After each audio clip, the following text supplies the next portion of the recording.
كان يتساقط زهر الرمان أو بعض الناس تسميه قش الرمان، كانوا الأجداد يجمعونه ويغسلونه ويجففوه في أماكن غير مشمسة لين يصير كذا يابس. بعدين يسووا منه بهار الكرورو. عشان نحن نسوي بهار الكرورو راح أضيف ربع الصفرية ماي وأتركه على نار عالية يغلي، بعدين أتركه على نار هادئة لمدة ساعة. هذا شكله بعد ساعة.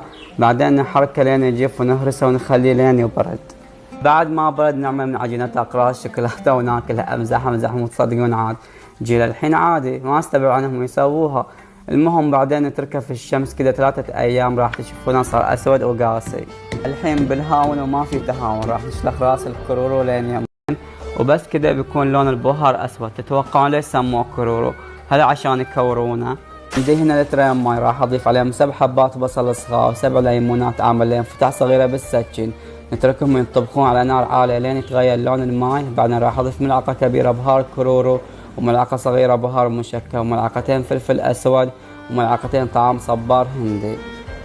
راح أضيف حبتين طماطم صغار أو فلفل حار. عندها مثبتة ببهار سمك وبهار مشكل وبعطيه تقلية خفيفة. وبعد عيني بتقعد هيك صبع عن قلويات هيك.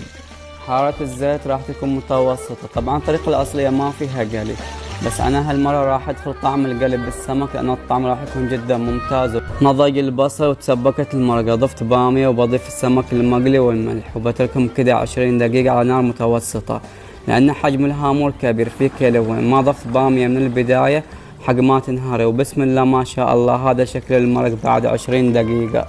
طبعا أهم حاجة يكون الرز شوي لين ما يكون نثري، لأن الرز لو كان نثري ما راح يمسك بالمرق.